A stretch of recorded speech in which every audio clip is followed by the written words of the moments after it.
Każdy myśli, co chce, a wierzy w to, co mu pasuje.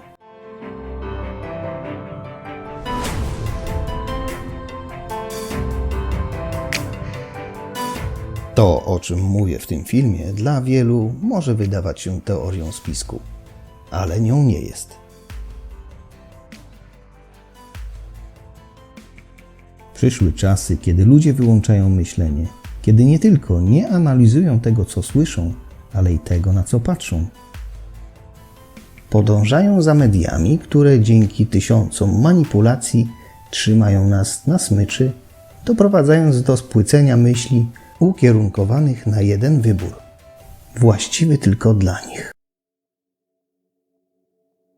To celowe działanie powoduje konflikty, agresję oraz codzienne przybieranie wielu poz niezgodnych z własnym ja, co w efekcie prowadzi do wyrzekania się samego siebie.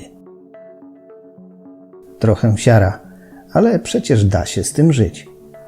Myślę, że chyba każdy boryka się z takim dylematem każdego dnia. Dlaczego wyrzekamy się swojego ja? By oni wreszcie dali nam spokój? Czy może ze zwykłego lenistwa? Może jeśli będę płynął z ich falą, będę mógł żyć tak jak wcześniej? To jedynie mrzonka.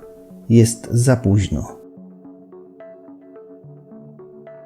Uzależniono nas technologicznie tak mocno, że nie wyobrażamy sobie dnia bez telewizji, komórki, samochodu, Google, zakupów online, potrzeby bycia w sieci czy zwykłego kontaktu z bliskimi.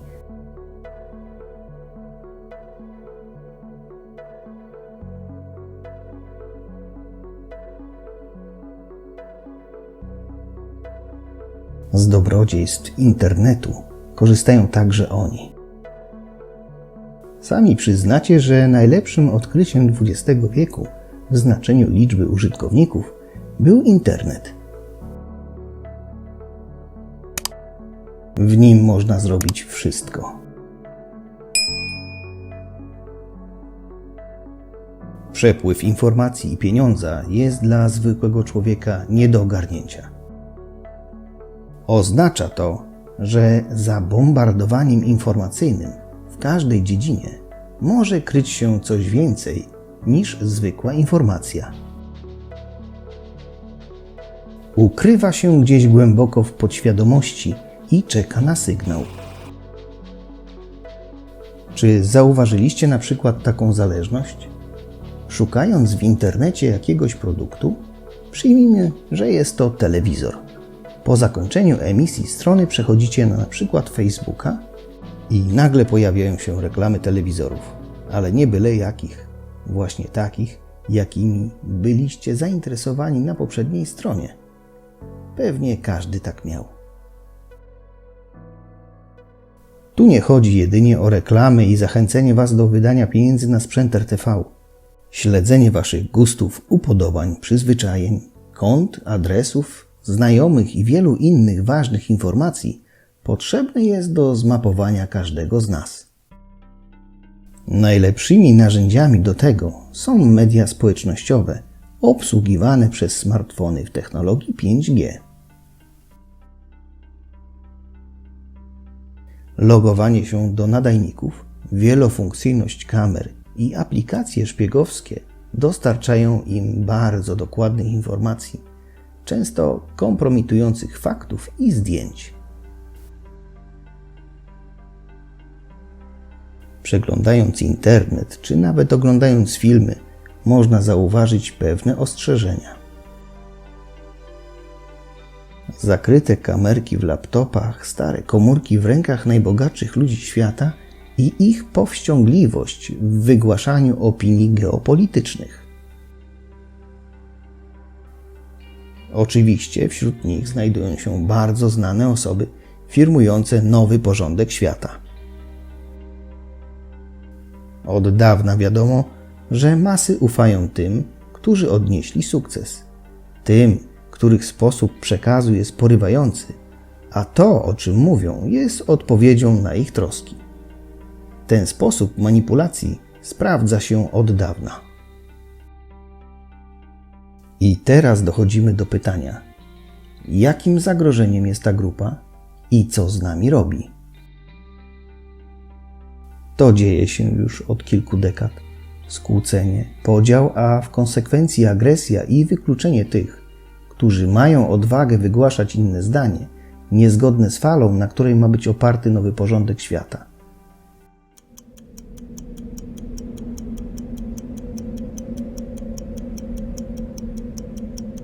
Dwieście lat temu nikt by nie uwierzył, że będziemy mogli latać.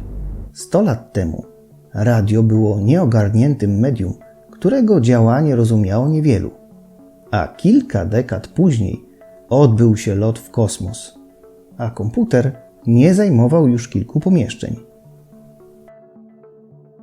To był początek przemian, mających sukcesywnie i dyskretnie uzależnić konsumpcyjnie mieszkańców Ziemi. Nieświadomi tego, co się dzieje, wychowani na muzyce z płyt winylowych ludzie nie sądzili nawet, że przyjdą czasy kaset, CD, a co tu mówić o muzyce ukrytej w chmurze. Science fiction stało się teraźniejszością. Otoczeni z każdej strony ekranami, tkwimy w środku przekazu mającego nas podporządkować. Posługujemy się na co dzień różnego rodzaju kombinacjami cyfr. PIN-kody, kody do drzwi, do zamków i elektroniki, ale nie potrafimy podać numerów telefonów do czworga naszych najbliższych. Co się stanie, kiedy nagle zgasną światła i nie będzie można nic z tym zrobić? Nie ma prądu, nie ma zasilania, nie ma pieniądza, nie ma informacji, nie ma GPS, nie ma Insta i Facebooka. Co stanie się wtedy prawdziwą wartością? Umiejętność korzystania z mózgu, w którym zakodowały się umiejętności przetrwania. Ta umiejętność jest wciąż w cenie, ale sam ją zacierasz, poświęcając czas na zbyt długie lub bezcelowe korzystanie z internetu. Znajdź w sobie jakąś pasję. Poświęć czas bliskim. Nie tym pseudo-znajomym oddalonym o setki kilometrów, ale tym obok ciebie. To oni, kiedy zgasną światła, będą przy tobie, podzielą się z tobą jedzeniem i przykryją ciebie ciepłym kocem. Są ludzie, którzy od lat przygotowują się do takiego scenariusza. Uważani przez resztę społeczeństwa za świrów, gromadzą zapasy. W wielu książkach oraz filmach o zabarwieniu postapokaliptycznym takich ludzi postrzega się jako tych, którzy przetrwają najdłużej. Powiecie, że to fikcja. Tak, to jest fikcja. Tak jak to, o czym mówił Nikola Tesla ponad 100 lat temu. Był jednym z największych geniuszy w zakresie technologii, a jego pomysły wyprzedzały epokę. Ten serbski inżynier na początku XX wieku przewidział wiele rzeczy, bez których dziś nie wyobrażamy sobie życia. Można powiedzieć, że przewidział powstanie internetu, sieci Wi-Fi, smartfonów czy wideorozmów.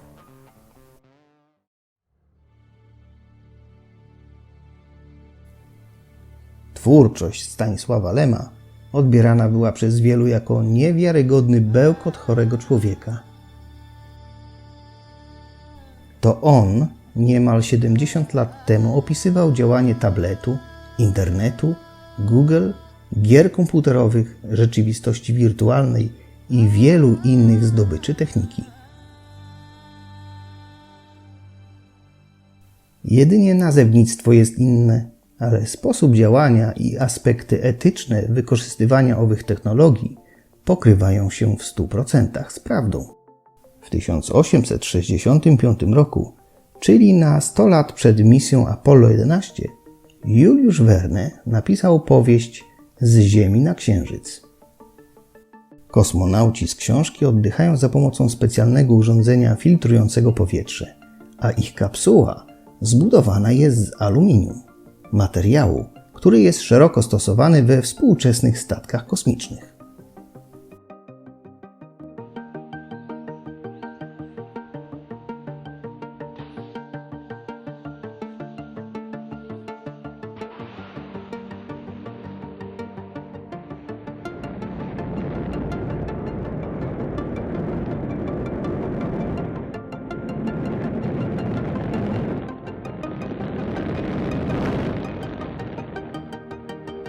Co ciekawe, start w powieści Verna odbył się z Florydy, gdzie obecnie jest umiejscowiony kosmodrom Cape Canaveral, a powracająca z Księżyca kapsuła wylądowała na Atlantyku, podobnie jak statki Apollo.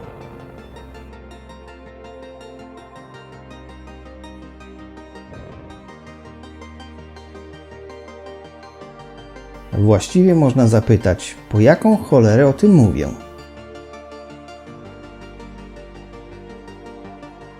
Niewielu, którzy czytali wtedy o tych niesamowitych rzeczach, wierzyło, że mogą one w przyszłości się ziścić. Przecież to fikcja. Jeśli wszyscy mówią, że to bzdura, że to niemożliwe, to pewnie tak jest.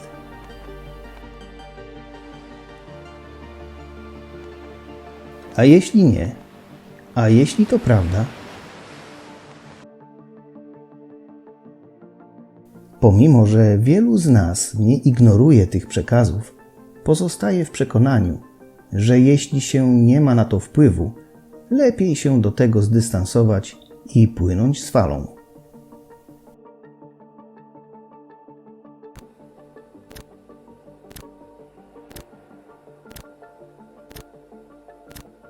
Wszystko, co dzieje się już od dawna, jest częścią planu, ich planu.